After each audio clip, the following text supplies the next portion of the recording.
Il vous a été donné de connaître les mystères du royaume des cieux. Matthieu 13, 10, 23. Les disciples s'approchèrent et lui dirent : « Pourquoi leur parles-tu en parabole ?» Jésus leur répondit : « Parce qu'il vous a été donné de connaître les mystères du royaume des cieux, et que cela ne leur a pas été donné. Car on donnera à celui qui a, et il sera dans l'abondance, mais à celui qui n'a pas, on ôtera même ce qu'il a. C'est pourquoi je leur parle en parabole, parce qu'en voyant, ils ne voient point, et qu'en entendant, ils n'entendent ni ne comprennent. Et pour eux s'accomplit cette prophétie d'Ésaïe. Vous entendrez de vos oreilles, et vous ne comprendrez point. Vous regarderez de vos yeux, et vous ne verrez point. Car le cœur de ce peuple est devenu insensible. Ils ont endurci leurs oreilles, et ils ont fermé leurs yeux, de peur qu'ils ne voient de leurs yeux, qu'ils n'entendent de leurs oreilles, qu'ils ne comprennent de leur cœur, qu'ils ne se convertissent, et que je les guérisse. Mais heureux sont vos yeux, parce qu'ils voient, et vos oreilles parce qu'elles entendent. Je vous le dis en vérité, beaucoup de prophètes et de justes ont désiré voir ce que vous voyez et ne l'ont pas vu, entendre ce que vous entendez et ne l'ont pas entendu. Vous donc écoutez ce que signifie la parabole du semeur. Lorsqu'un homme écoute la parabole du royaume et ne la comprend pas, le malin vient et enlève ce qui a été semé dans son cœur. Cet homme est celui qui a reçu la semence le long du chemin.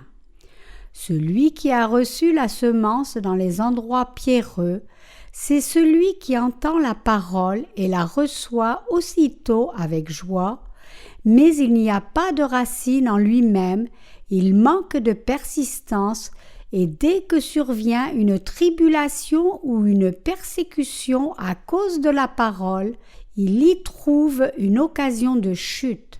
Celui qui a reçu la semence parmi les épines, c'est celui qui entend la parole, mais en qui les soucis du siècle et la séduction des richesses étouffent cette parole et la rendent infructueuse. Celui qui a reçu la semence dans la bonne terre, c'est celui qui entend la parole et la comprend, il porte du fruit, et un grain en donne 100, un autre 60 et un autre 30. Pour que nous répandions l'évangile de l'eau et de l'esprit, nous devons d'abord remplir notre rôle en soutenant tout ministère qui répand l'évangile. Nous devons prier plus et nous devons vivre encore plus par la foi. Si vous voulez servir l'Évangile 100 fois plus que maintenant, nous devons exercer notre foi 100 fois plus. Nous devons demander à Dieu par la foi et par nos prières de nous préparer à recevoir les bénédictions de Dieu. Quand nous servons le Seigneur avec foi, Dieu agira certainement dans nos vies. Pourquoi le Seigneur parlait-il à ses disciples en parabole ? Dans le passage d'aujourd'hui, quand les disciples vinrent et dirent à Jésus : « Pourquoi parles-tu en parabole ?»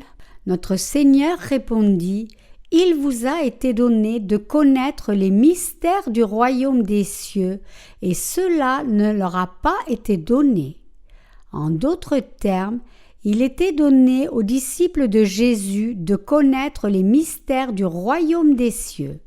Mais les mystères des cieux n'étaient pas donnés à ceux dont le cœur était endurci.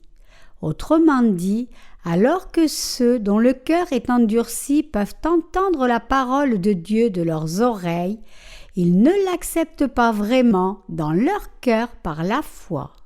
Ces gens au cœur endurci n'essaient pas de croire en la parole de Dieu, au contraire, ils placent leurs pensées au-dessus de la parole de Dieu. Ils ne veulent pas servir Dieu comme roi de leur cœur, car ils veulent être leur propre roi.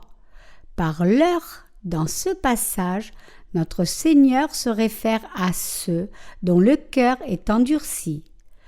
Donc, quand Jésus dit « Parce qu'il vous a été donné de connaître les mystères du royaume des cieux et que cela ne leur a pas été donné », le mot « vous » se réfère à ceux qui ont vraiment reçu la parole de Dieu dans leur cœur et y croient, et le mot « leur » se réfère à ceux qui ne l'ont pas fait. Nous avons besoin de comprendre ce passage correctement avant d'y croire. La raison pour laquelle le Seigneur devait expliquer le royaume des cieux en parabole. Jésus exprimait les mystères du royaume des cieux en parabole pour que ceux dont le cœur est endurci ne puissent le comprendre et faire un mauvais usage des sens cachés pour leur bénéfice. C'est pour cela que Jésus parlait en parabole. Notre Seigneur ne voulait pas que ceux dont le cœur méchant s'opposait à Dieu réalisent les mystères du royaume des cieux, et c'est pour éviter que ces gens n'entrent dans les cieux avec ces cœurs mauvais. L'intention de notre Seigneur était que les cœurs endurcis se détournent de leur méchanceté et entrent dans le royaume des cieux en mettant leur foi en la parole de Dieu. Comme le Seigneur dit ici que les cieux ne sont pas pour les cœurs endurcis, quiconque veut entrer aux cieux doit se repentir de ses pensées méchantes et revenir au Seigneur. C'est seulement dans la Bible que nous devrions découvrir la vérité du Seigneur. Le royaume des cieux n'est ouvert qu'à ceux qui révèrent Dieu, croient en lui et le suivent et lui obéissent. Notre Seigneur, le roi des rois, parlait à toute créature des mystères de l'évangile de l'eau et de l'esprit. Et il voulait que tous ceux qui le révèrent, le suivent et lui obéissent comprennent l'évangile de l'eau et de l'esprit. Il voulait qu'ils réalisent « c'est la parole de la rémission du péché ». Mais ce n'était pas le cas de ceux dont le cœur est endurci devant Dieu. Le Seigneur a donné une pensée confuse aux gens endurcis pour qu'ils ne réalisent pas le mystère de l'entrée dans les cieux. La raison à cela est que ceux dont le cœur est endurci ne craignent pas Dieu ni ne reconnaissent sa majesté. C'est parce qu'ils ne reconnaissent pas Dieu comme leur maître, mais essaient de s'exalter eux-mêmes au-dessus de Dieu.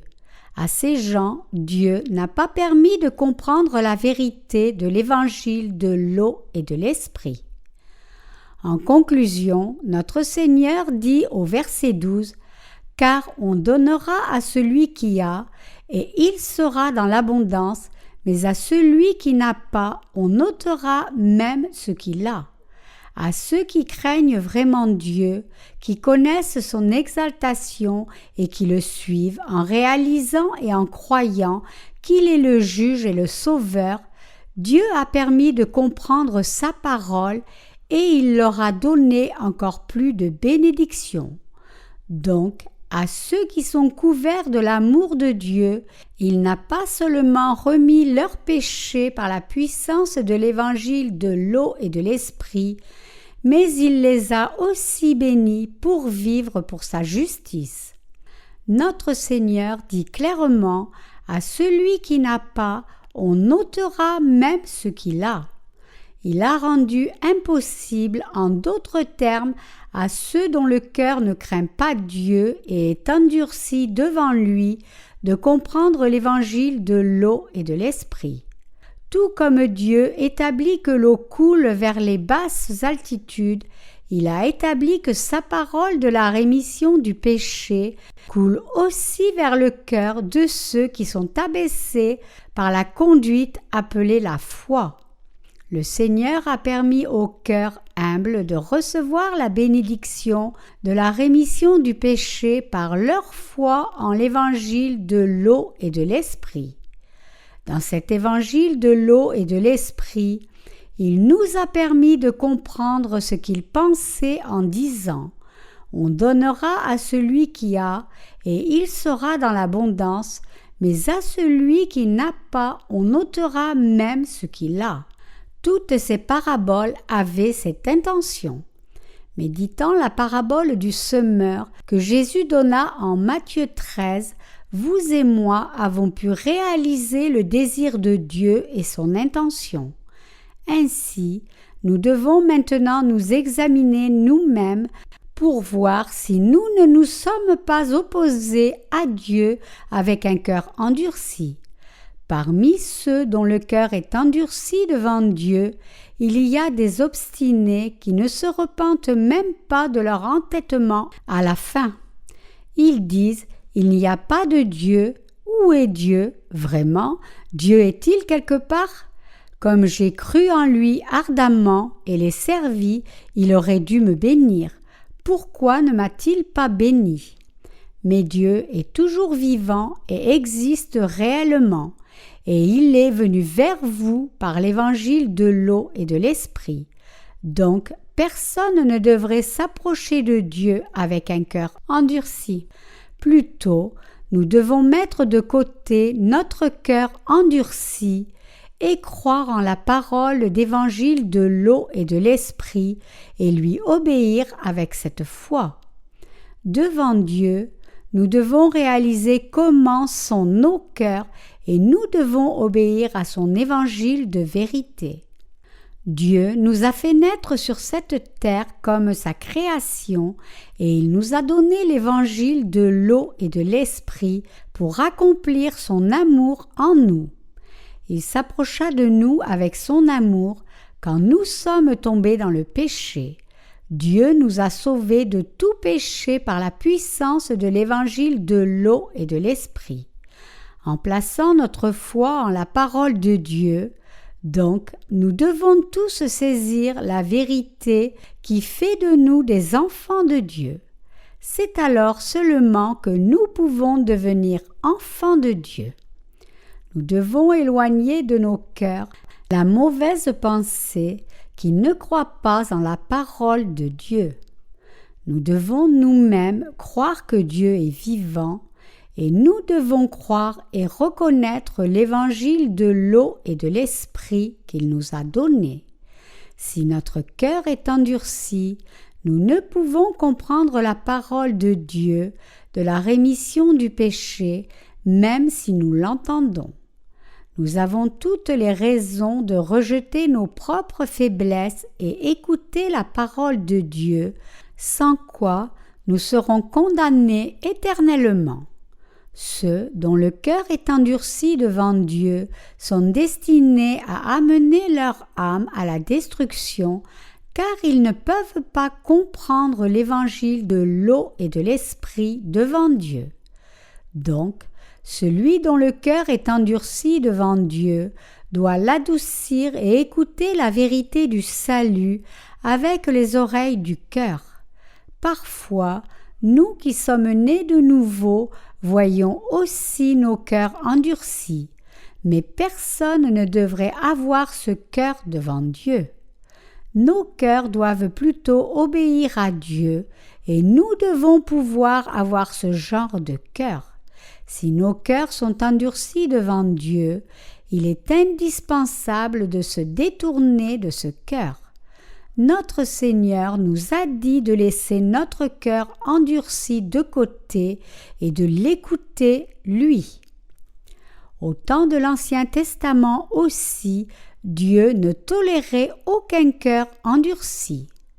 Se référant à Ésaïe 6,9, Jésus dit « Et pour eux s'accomplit cette prophétie d'Ésaïe. Vous entendrez de vos oreilles et vous ne comprendrez point. Vous regarderez de vos yeux et vous ne verrez point. » Regardons en Ésaïe 6, 9, 13 ici. Il dit alors « Va et dis à ce peuple, vous entendrez et vous ne comprendrez point.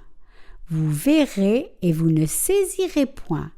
Rends insensible le cœur de ce peuple, Endurcis ses oreilles et bouche-lui les yeux, pour qu'il ne voie point de ses yeux, n'entende point de ses oreilles, ne comprenne point de son cœur, ne se convertisse point et ne soit point guéri.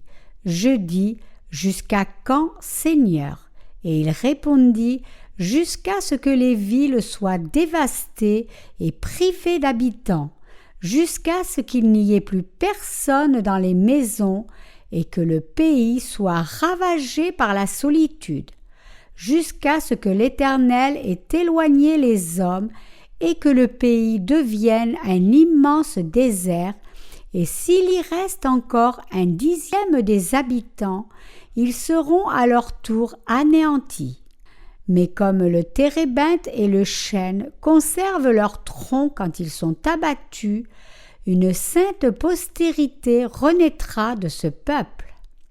Yahvé était irrité et décida de détruire ces cœurs endurcis. Pourquoi Dieu s'est-il énervé contre le peuple d'Israël? Parce que leur cœur était endurci devant Dieu. Parce qu'avec leur cœur endurci, ils s'opposaient à Dieu. Le peuple d'Israël était supposé reconnaître Dieu comme le Dieu absolument parfait, lui obéir et croire en lui, et pourtant dans leur cœur ils s'opposaient à Dieu et ne reconnaissaient pas sa parole. C'est pour cela que Dieu déclara la destruction de ce peuple. Dieu dit aussi, et s'il reste encore 1/10 des habitants, ils seront à leur tour anéantis. En d'autres termes, aucun descendant d'Adam ne révérait Dieu ni ne pratiquait de bonnes œuvres en ce temps. Cependant, parce que Dieu leur donna la vie en se révélant lui-même à ses serviteurs, leur parlant et transforma leur cœur par sa parole, le peuple de Dieu fut suscité. Il voulait sauver les âmes de ceux qui connaissaient sa volonté et qui obéissaient selon sa parole. C'est pour cela que le Seigneur laissa un tronc de cette sainte semence sur terre, comme il est écrit. Mais comme le térébinthe et le chêne conservent leur tronc quand ils sont abattus, une sainte postérité renaîtra de ce peuple. Dieu le Père posa le fondement du salut et l'accomplit par Jésus-Christ. Dieu le Père fit naître Jésus sur la terre, prendre les péchés du monde en recevant le baptême de Jean-Baptiste et être crucifié et verser son sang à la croix. En d'autres termes, Jésus-Christ est devenu le saint tronc sur terre. Et Dieu a parfaitement sauvé tous ceux qui reçoivent la rémission de leurs péchés en connaissant ce Jésus-Christ et en plaçant leur foi en lui. Dieu a rendu possible à tous de comprendre et croire en la parole de l'évangile de l'eau et de l'esprit pour devenir le peuple du royaume des cieux. La sainte semence sur cette terre, c'est Jésus-Christ et son peuple. La sainte semence sur cette terre, c'est Jésus-Christ, le Fils de Dieu le Père. C'est lui qui vint sur cette terre, prit tous nos péchés et changea ses croyants en enfants de Dieu. Dieu dit ici que la parole de puissance, la parole de la rémission du péché que Jésus-Christ a accomplie est devenu un tronc sur cette terre et que par Jésus-Christ, les croyants sont devenus le peuple de Dieu et son royaume est établi.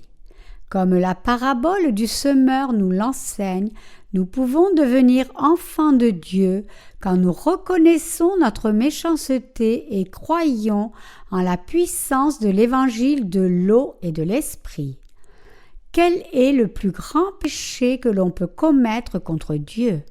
C'est de vivre une vie religieuse, adorer d'autres dieux devant Dieu, croire en n'importe quoi est un grand péché.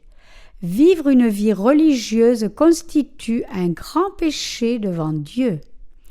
Dieu nous commanda « Tu n'auras pas d'autre Dieu devant ma face ». En dehors de notre Dieu qui créa l'univers, qui pourrait être le Dieu de la création? Rien en dehors de Dieu n'est le Dieu de la création. En dépit de cela, les gens croient et suivent autre chose que Dieu, et ceci constitue un grand péché. Donc, les prédicateurs du vrai évangile doivent d'abord enseigner ces idolâtres sur leurs erreurs avant de leur prêcher l'évangile de l'eau et de l'esprit. Ils doivent enseigner que celui qui créa l'univers, c'est Dieu, que seul le Dieu trinitaire est notre Seigneur et le Dieu qui nous a couverts de sa bonté salvatrice et que rien d'autre n'est le Dieu de la création, mais tout le reste n'est que faux Dieu. Si par contre, ils prêchent l'évangile de l'eau et de l'esprit aux gens sans d'abord retourner le chant de leur cœur, c'est une erreur. Quand nous prêchons l'évangile de l'eau et de l'esprit à d'autres, nous devons d'abord leur enseigner quel péché est dans leur cœur et qu'ils seront condamnés pour leur péché et seront jetés en enfer. Nous devons d'abord leur dire qu'ils sont des semences méchantes et leur enseigner que s'ils ont ne serait-ce qu'un péché, ils seront jetés en enfer.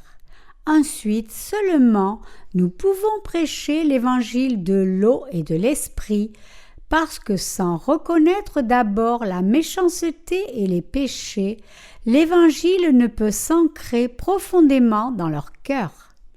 Nous devons aussi les enseigner que la vie dans ce monde est vide, que la poursuite des plaisirs du monde est vaine, et que tout dans ce monde est aussi insignifiant qu'un rêve une nuit d'été. Nous devons ensuite leur témoigner de qui est le Dieu vivant et leur prêcher comment le Fils de ce Dieu vint sur terre, prit nos péchés par l'évangile de l'eau et de l'esprit, par son baptême et son sang versé, et nous a ainsi sauvés. Donc, quand nous prêchons l'évangile de l'eau et de l'esprit, ignorer cette procédure finira par un travail sans fruit. Ainsi, ceux qui ont prêché l'évangile de l'eau et de l'esprit, sans d'abord préparer le cœur des pécheurs à voir leurs péchés, devraient reconnaître leurs propres fautes devant Dieu. Et ceux qui ont entendu l'évangile de l'eau et de l'esprit par ces prédicateurs, parce qu'ils l'ont entendu sans réaliser leurs péchés, ne peuvent devenir vraiment de bonne terre. Si nous ne préparons pas le cœur des gens avant de prêcher l'évangile de l'eau et de l'esprit, ils ne peuvent devenir de vrais enfants de Dieu, mais ne seront que des chrétiens de nom. Comme je l'ai dit, les péchés de mon cœur m'oppressaient avant que je ne découvre l'évangile de l'eau et de l'esprit. Cependant, Dieu m'éclaira sur le mystère de cet évangile quand je lisais Matthieu 3, 13, 17. À ce moment-là, j'ai réalisé que Jésus, étant baptisé par Jean, prit les péchés du monde et accomplit la justice de Dieu. J'ai aussi réalisé que l'évangile de l'eau et de l'esprit est lié aux Anciens et Nouveaux Testaments.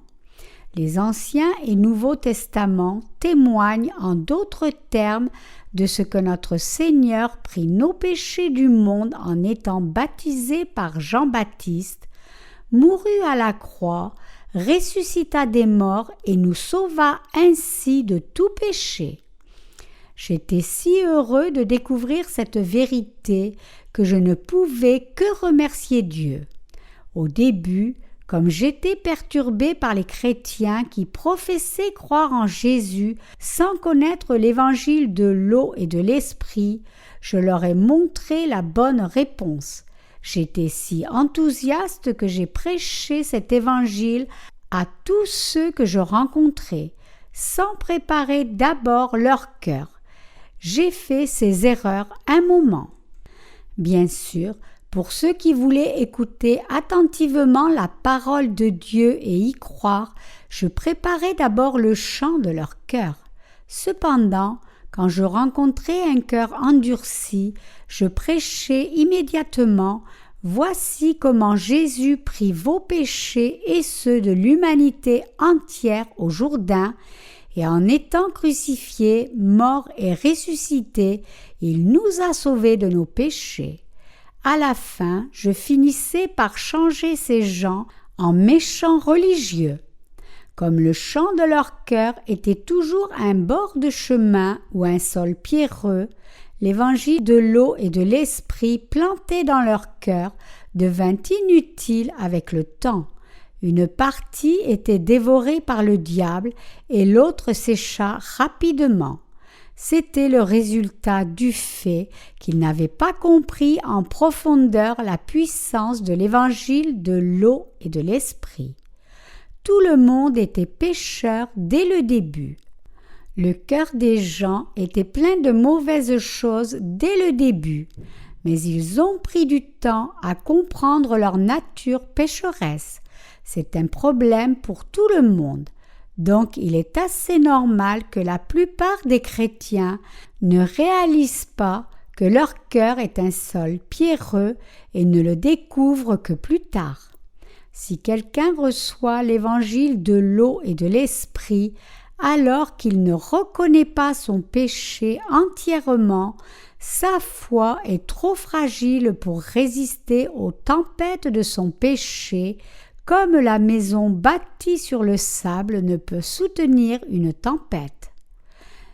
Comme nous avons mené nos vies de foi en professant croire en l'évangile de l'eau et de l'esprit, nous aussi avons vu notre vraie personne révélée.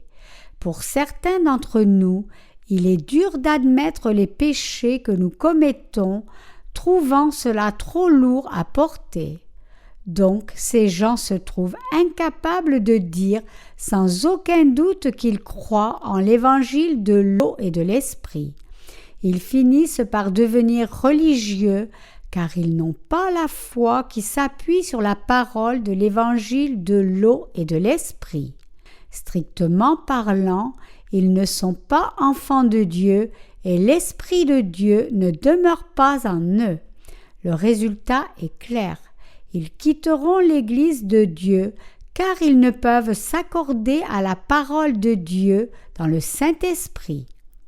Par les passages de Matthieu 13, le Seigneur nous enseigne comment prêcher l'Évangile, exercer le ministère et servir les âmes.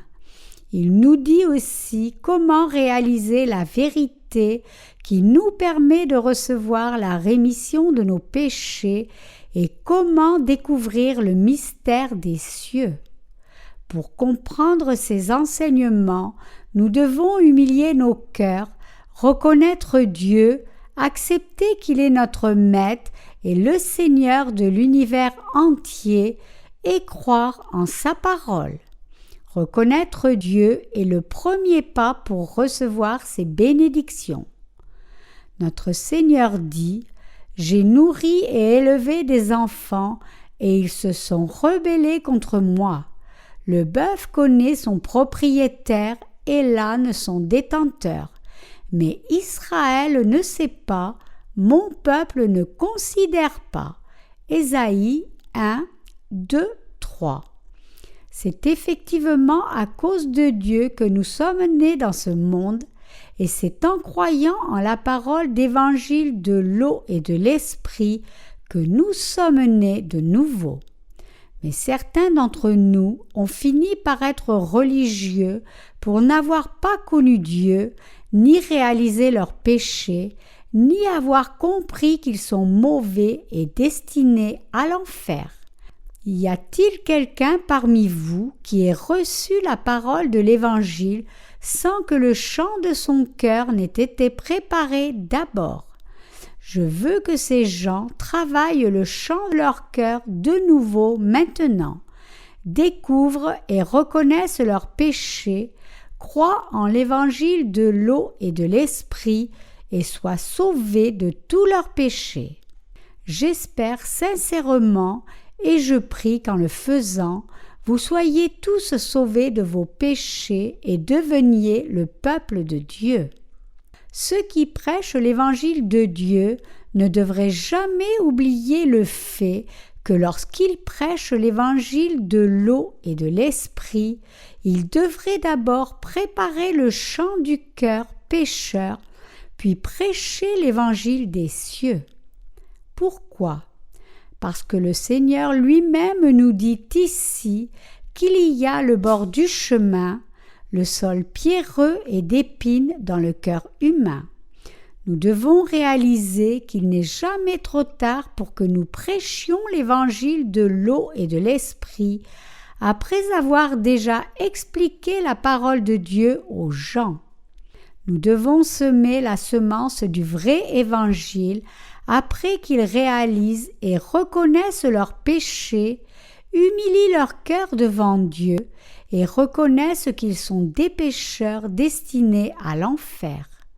C'est seulement quand nous préparons d'abord les cœurs et prêchons l'évangile de l'eau et de l'esprit qu'ils peuvent devenir enfants de Dieu en croyant en ce vrai évangile.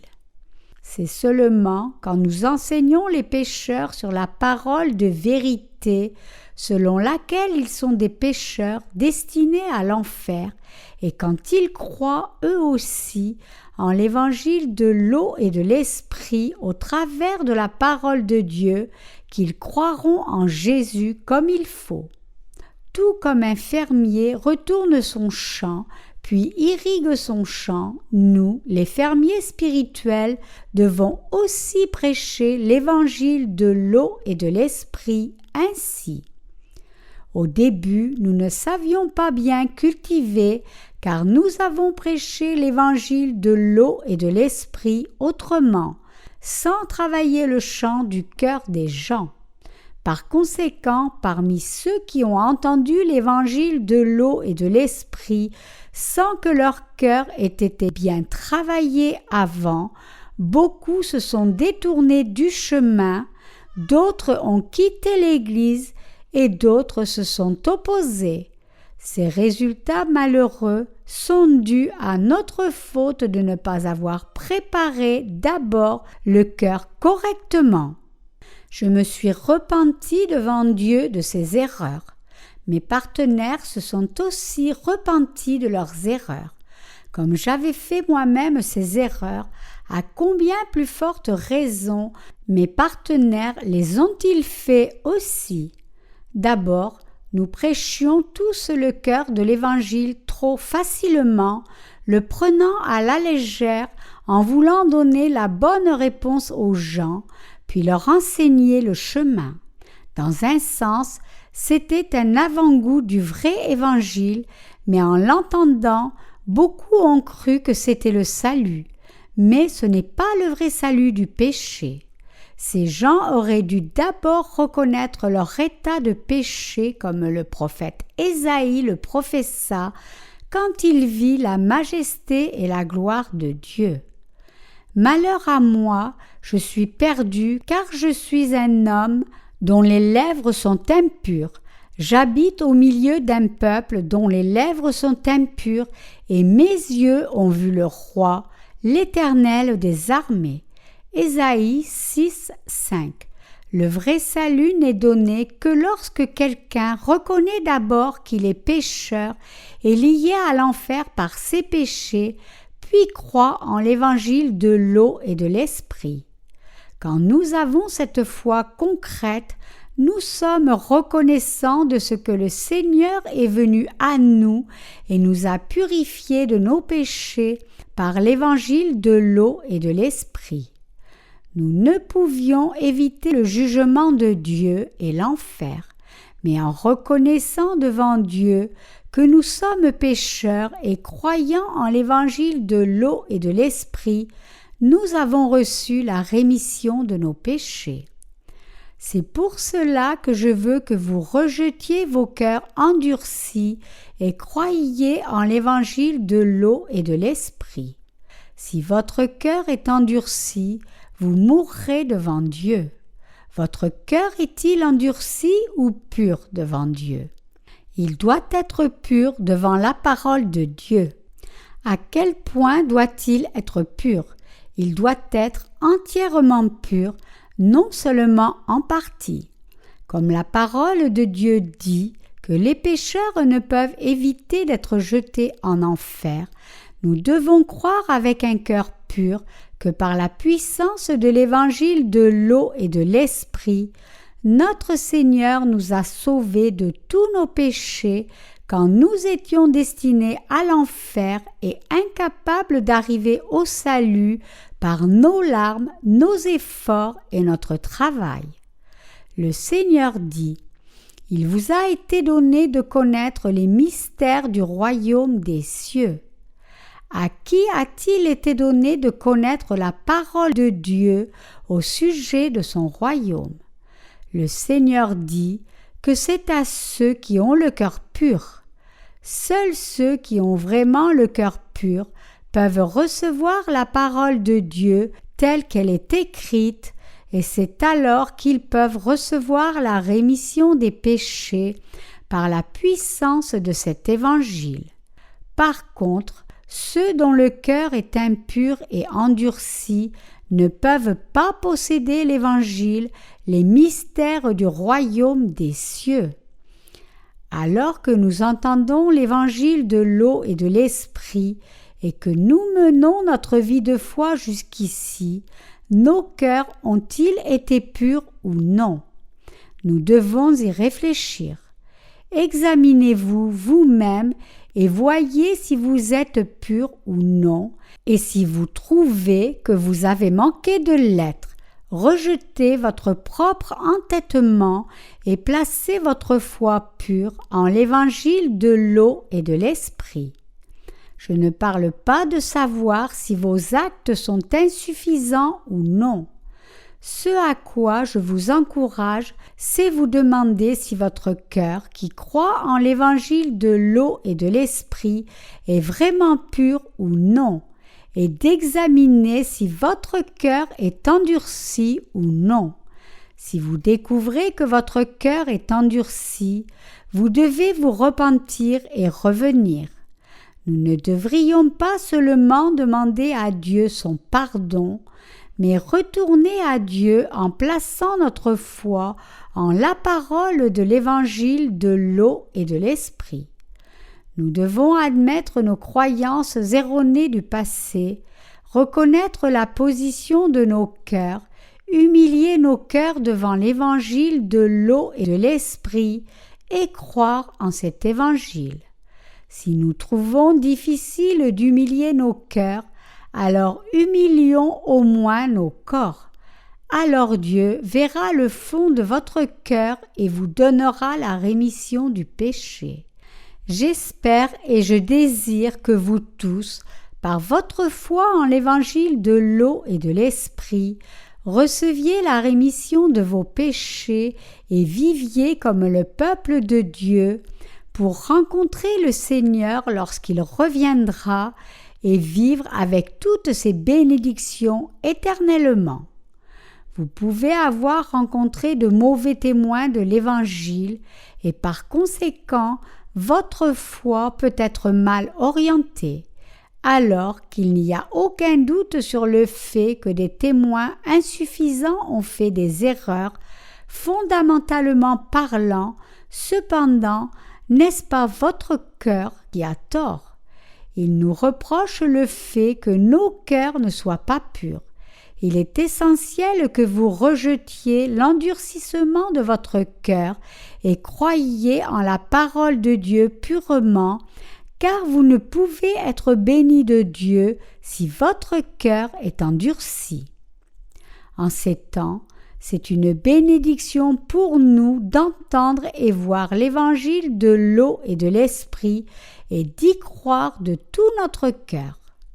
Notre Seigneur dit en Matthieu 13, 16, 17 « Mais heureux sont vos yeux parce qu'ils voient et vos oreilles parce qu'elles entendent.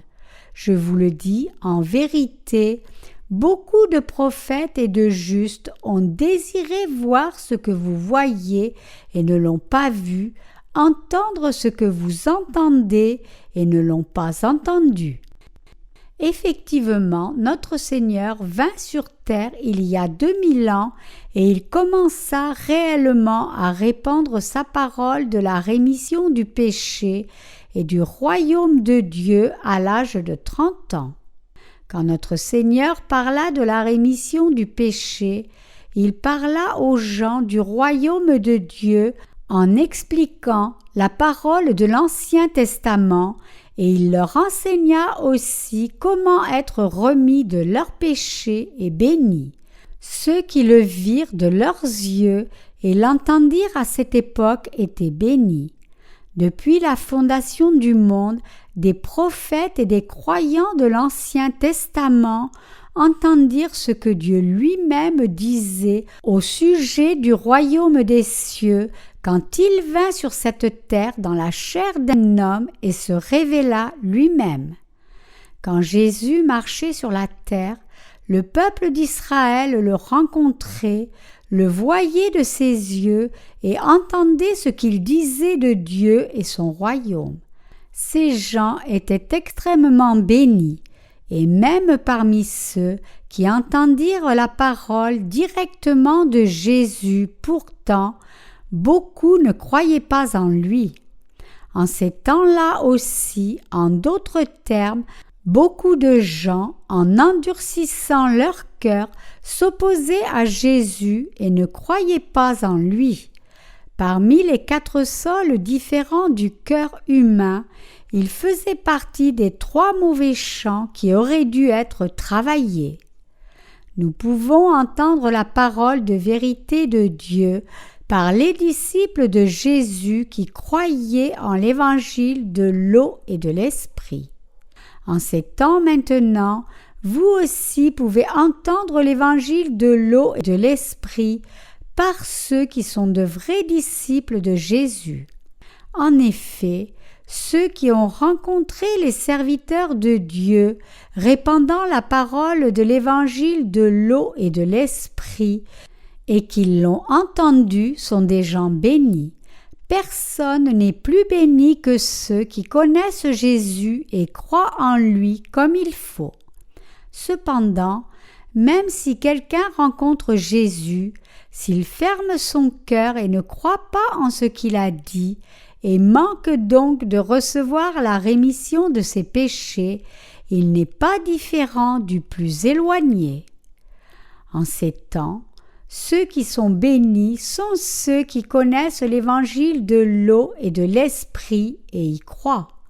Même parmi ceux qui ont rencontré les prédicateurs répandant la puissance de la vérité d'évangile, il y a ceux qui ne peuvent pas recevoir la rémission de leurs péchés à cause de leur manque de foi en la parole de Dieu. Ce sont ceux dont le cœur est vraiment endurci. Ces gens doivent se repentir de leur entêtement et croire en l'évangile de l'eau et de l'esprit, car leur cœur est endurci et les conduiront en enfer. Mes chers croyants, les paroles des serviteurs de Dieu répandant la puissance de l'évangile de l'eau et de l'esprit sont-elles seulement paroles d'homme ou paroles de Dieu? C'est la parole de Dieu. Il n'est pas facile de trouver des prédicateurs de la vérité de l'évangile de l'eau et de l'esprit partout. Il ne se trouve pas parmi les religieux du monde. Peu importe que quelqu'un exerce la puissance de Dieu, personne d'autre que les vrais prédicateurs de Dieu ne peut prêcher la parole d'évangile de l'eau et de l'esprit. Vous êtes bénis, car vous pouvez entendre l'évangile de l'eau et de l'esprit en 7 ans par nos livres chrétiens. La parole du vrai évangile vous est donnée gratuitement, comme il est écrit en Romains 10, 8, 9.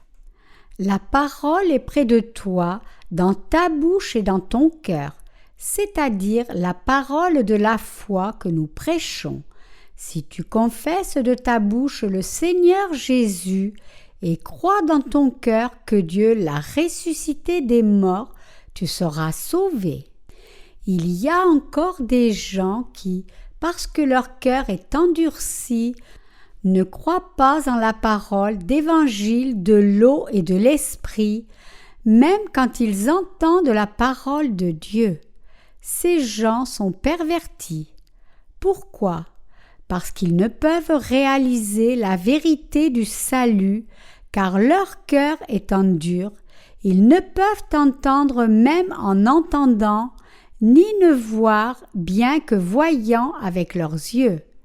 Ils sont donc liés à la destruction pour leurs péchés, même au milieu de tant d'opportunités bénies.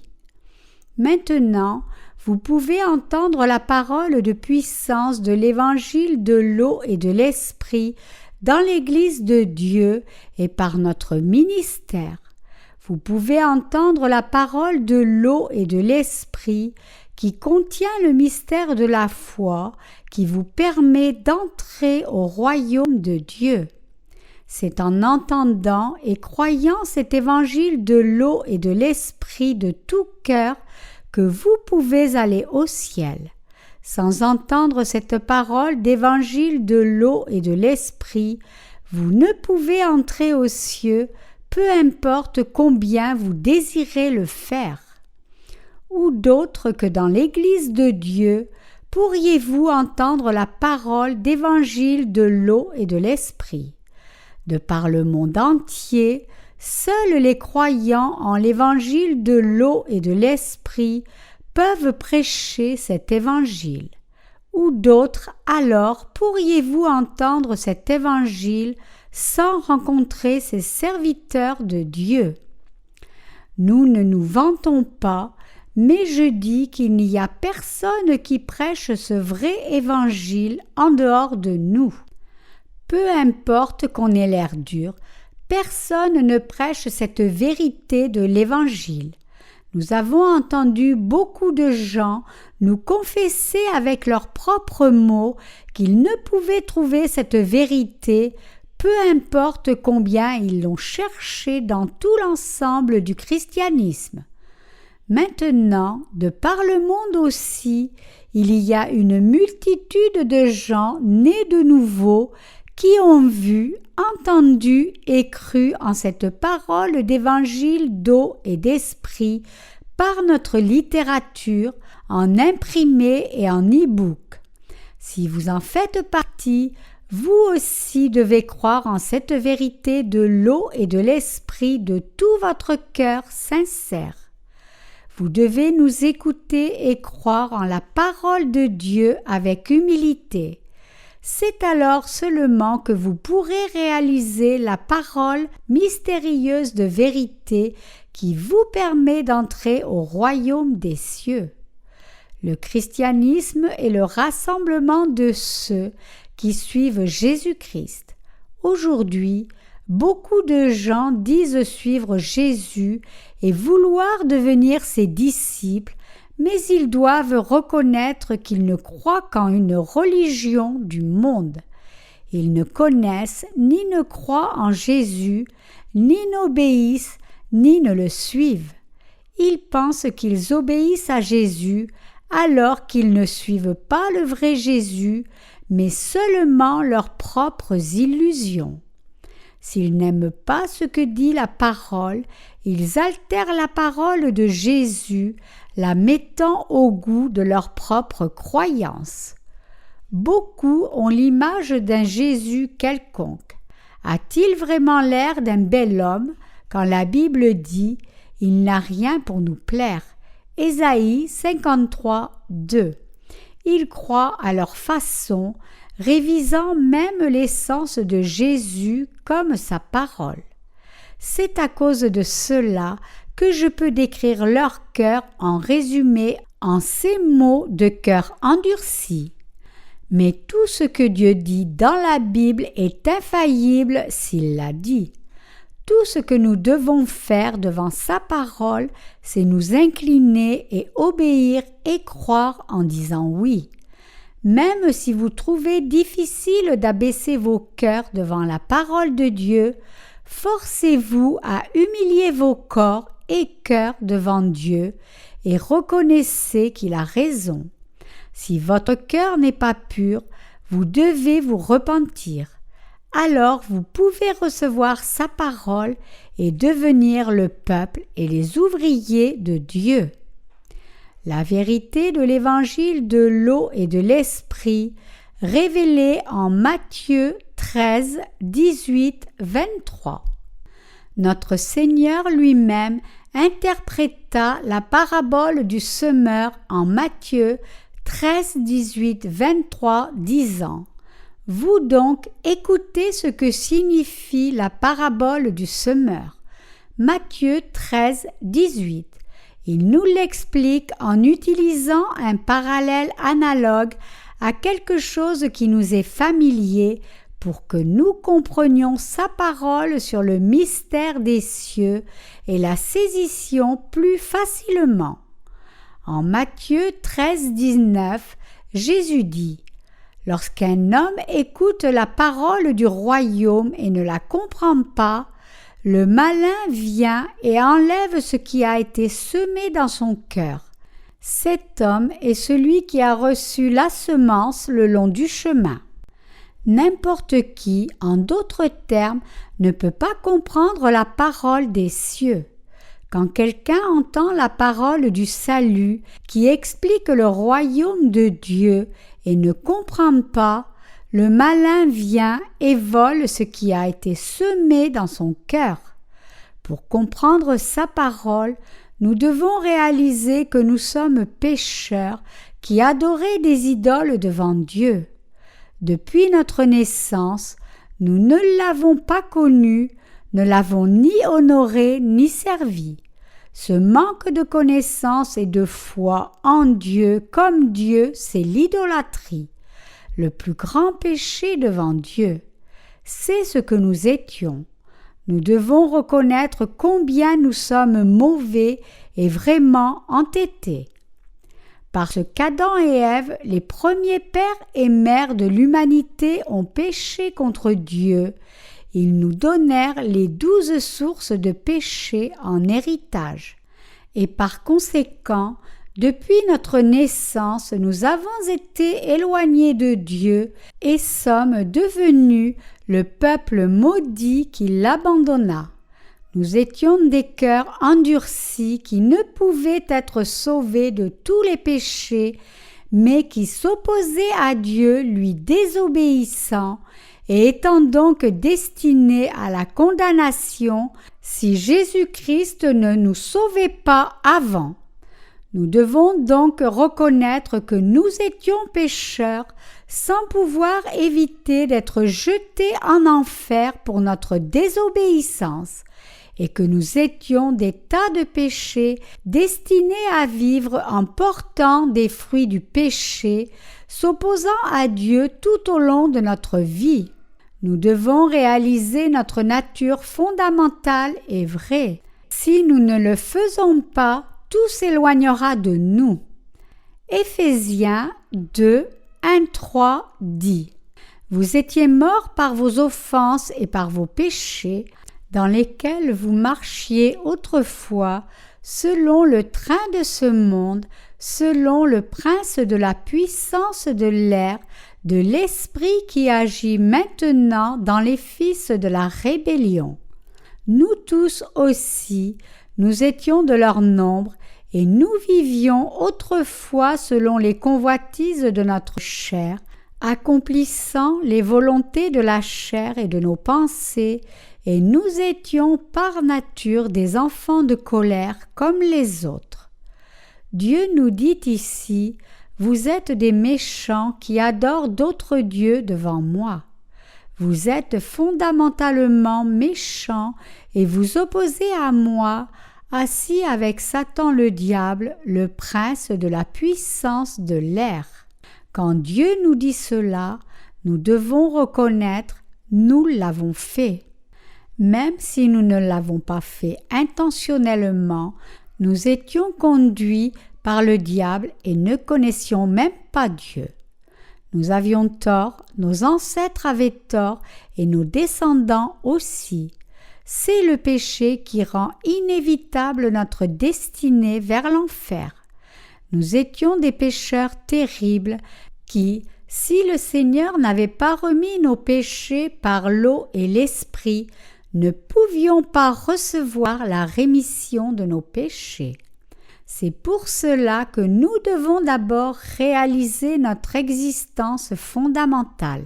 Nous ne devrions pas juste entendre la parole, mais devons la comprendre clairement.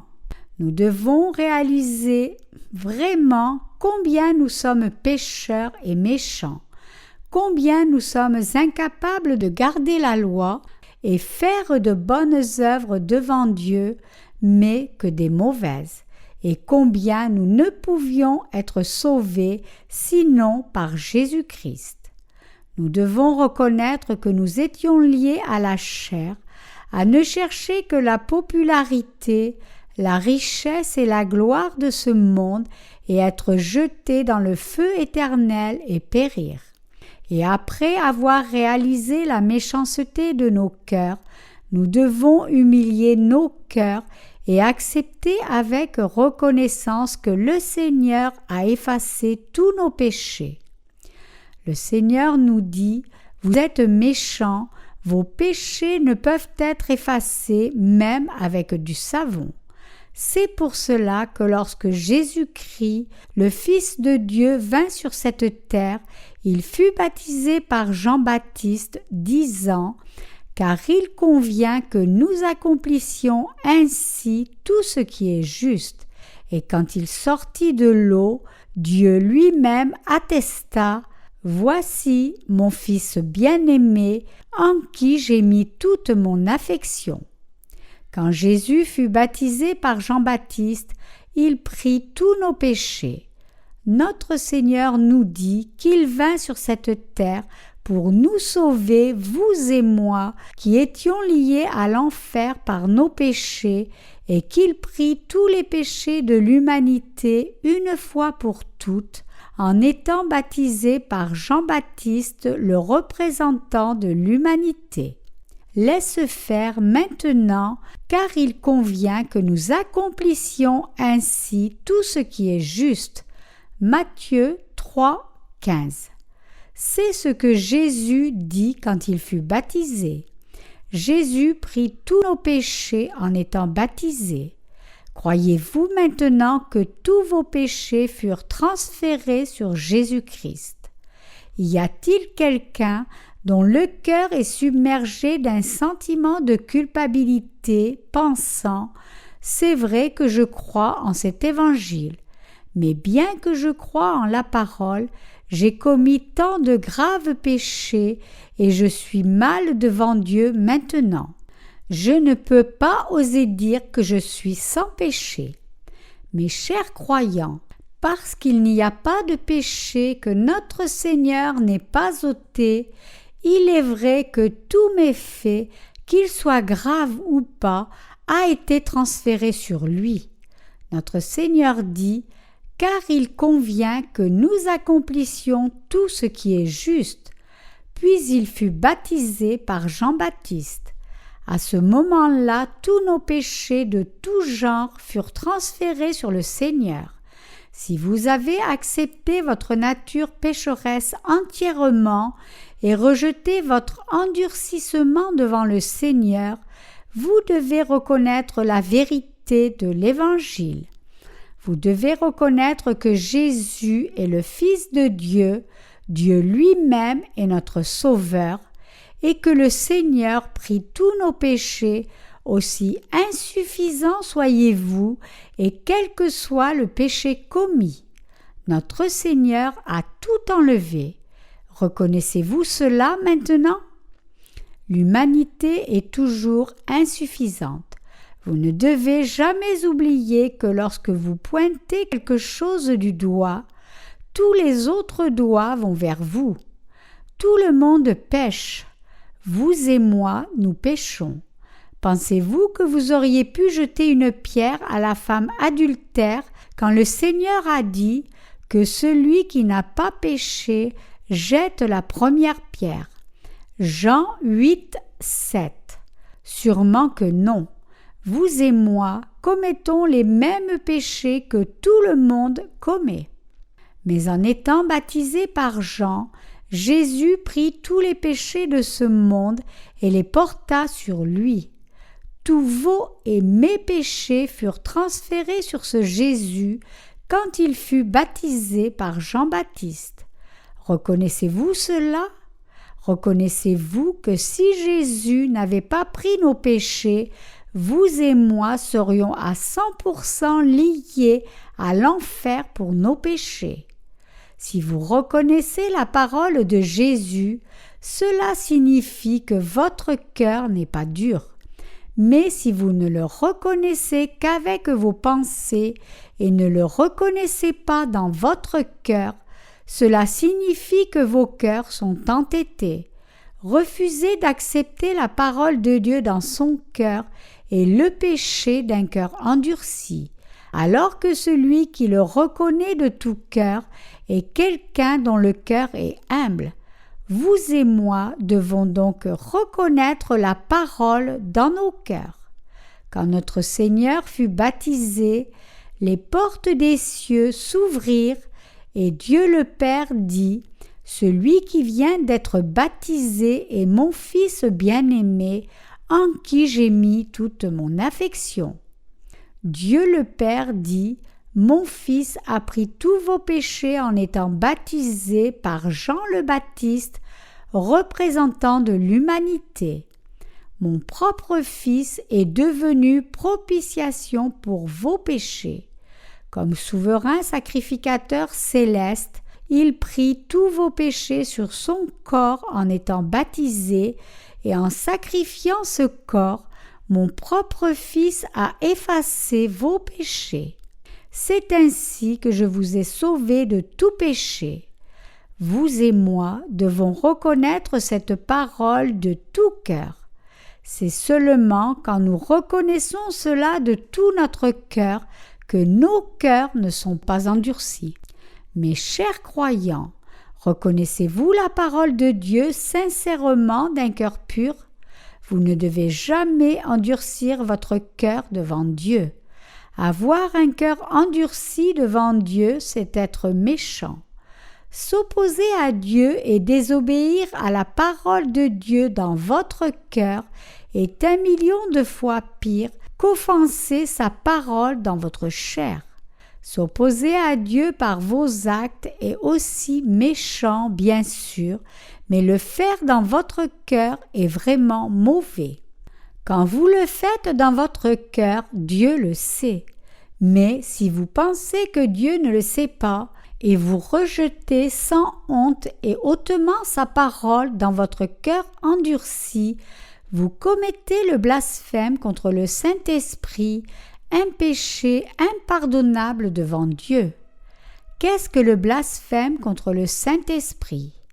Ne pas croire en la vérité de l'Évangile est le blasphème contre le Saint-Esprit.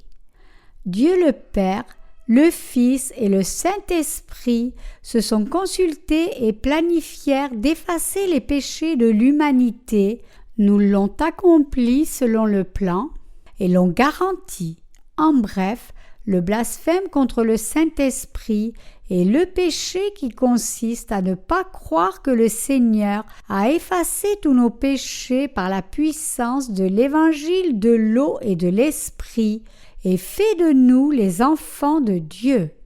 Un cœur qui ne croit pas que le Seigneur nous a sauvés, nous qui étions liés à l'enfer par nos péchés, et qu'il a fait de nous le peuple de Dieu, c'est un cœur qui blasphème le Saint-Esprit. Certains disent qu'empêcher les gens de parler en langue et d'imposer les mains aux autres pour faire des prières de guérison est un blasphème contre le Saint-Esprit. Mais c'est un non-sens absolu. Ce sont ceux qui s'opposent à l'évangile de l'eau et de l'esprit qui commettent le blasphème contre le Saint-Esprit. Tout autre péché peut être pardonné, mais quiconque rejette la puissance de l'évangile de l'eau et de l'esprit et n'y croit pas ne peut être pardonné de ses péchés. Donc, l'apôtre Jean définit aussi ce péché comme le péché conduisant à la mort. 1 Jean 5, 16. Dans la puissance de l'évangile de l'eau et de l'esprit se trouve la vérité du salut par lequel Dieu nous a sauvés. Le fait que Dieu nous ait sauvés de tous nos péchés suppose que nous étions tombés dans le péché et ne pouvons donc éviter d'aller en enfer. C'est pour cela que Dieu eut pitié de nous et nous sauva par la puissance de l'évangile de l'eau et de l'esprit. C'est en croyant en cette vérité selon laquelle Jésus nous a sauvés en venant sur terre, étant baptisé, mourant sur la croix et ressuscitant des morts, que vous et moi pouvons devenir enfants de Dieu et être libérés des plans méchants de Satan. C'est en revêtant la puissance de l'évangile de l'eau et de l'esprit que nous pouvons être déplacés de notre ancienne position où nous nous opposions fondamentalement à Dieu et l'attristions et recevoir notre salut de Dieu. Donc, loin d'endurcir nos cœurs, vous et moi devons les humilier. C'est ce que notre Seigneur nous dit ici. Vos cœurs peuvent être comme un terrain d'épines plein de choses de ce monde et de la superficialité des riches, ou comme des sols pierreux qui ont encore beaucoup de péchés cachés. Vous aviez aussi vécu des vies religieuses, adoré d'autres dieux avant Dieu, commis l'idolâtrie, et vous étiez opposés à Dieu. En d'autres termes, vos cœurs ont pu avoir été comme le bord du chemin. Quand vos péchés cachés sont manifestés par vos actions, tout ce que vous devez faire, c'est reconnaître que c'est là qui vous êtes. En dépit de cela, il y a tant de péchés terribles dans vos cœurs que vous trouvez difficile de les admettre. Mais par l'évangile de l'eau et de l'esprit, le Seigneur nous a sauvés. Croyez-vous cela de tout votre cœur? C'est cela, humiliez vos cœurs. La foi humble bénie de Dieu est la foi qui fait de vous ses enfants et le cœur qui a été sauvé du péché. Par cette foi, vous devez préparer le champ de votre cœur endurci, sec et entêté. Et vous devez accepter ce que Dieu a fait pour vous dans votre cœur en disant oui. C'est cela une foi humble. C'est cela la bonne terre. Il y a eu beaucoup de croyants qui ont quitté l'Église de Dieu et cet évangile béni, cherchant les futilités des riches, des populaires, des puissants et leurs propres convoitises, bien qu'ils aient cru en l'évangile de l'eau et de l'esprit. Mais là encore, notre Seigneur a effacé même leurs péchés. En effet, par l'eau et l'esprit, le Seigneur a effacé tous les péchés de tous et de tous ceux qui ont quitté l'Église pour assouvir leurs convoitises sexuelles ou plaisirs charnels, ou parce qu'ils n'ont pas trouvé l'Église à leur goût. Ces gens décident par eux-mêmes. À cause de ce que j'ai fait, je suis séparé de Dieu pour toujours et se détache de lui. Et voilà ce qui constitue le plus grand péché devant Dieu, parce que cela constitue le blasphème contre le Saint-Esprit. Ces gens vont vers leur propre destruction. Y a-t-il encore des pierres dans le champ de vos cœurs? Y a-t-il encore des péchés qui doivent être révélés? Nous savons tout sur le péché, mais superficiellement seulement. Ah, c'est ce que Dieu dit, pensons-nous. Mais c'est tout ce que nous savons, Et il y a encore beaucoup de choses que nous ne réalisons pas, des péchés comme le meurtre, l'adultère, la jalousie, les disputes, le vol et l'immoralité sexuelle qui n'ont pas encore été réalisés, mais quand même imaginés dans nos pensées mauvaises. N'y a-t-il pas beaucoup de choses que votre cœur veut faire? Bien sûr que oui. Ne ferez-vous pas ces choses tôt ou tard? Vous le ferez. Cela signifie-t-il que vous pouvez les faire librement? Non. Les êtres humains ne sont pas si spéciaux. Tous sont insuffisants. Mais le Seigneur nous a sauvés de tous nos péchés. Croire cela, c'est la foi. Jésus dit que les mystères des cieux nous ont été donnés. Qu'est-ce alors que les mystères des cieux? C'est la parole de la puissance de l'évangile de l'eau et de l'esprit. Certains pourraient se souvenir de quelques illusions des cieux par la phrase « les mystères des cieux ». Il y a longtemps, un faux prophète mystique qui disait avoir été aux cieux témoigna aux chrétiens coréens que les anges des cieux s'agitaient à préparer beaucoup d'immeubles d'habitation pour les saints. À la suite de ce faux prophète, il y eut d'autres témoins similaires en Corée qui disaient avoir visité les cieux. Mais, par les mystères des cieux, notre Seigneur ne parle pas de ce genre d'illusion. Jésus nous enseigna les mystères des cieux, l'évangile de l'eau et de l'esprit, pour que nous attestions que le Seigneur nous a sauvés de tous nos péchés, même si nous sommes insuffisants. C'est pour cela que je vous atteste que le Seigneur est devenu notre Sauveur éternel et que pour nous sauver de tous nos péchés, il fut baptisé, mourut sur la croix, ressuscita des morts et vit encore maintenant. Croyez-vous en la puissance de l'Évangile? Si vous croyez, vous êtes saufs. Le genre de foi qui est approuvé par Dieu vient du cœur.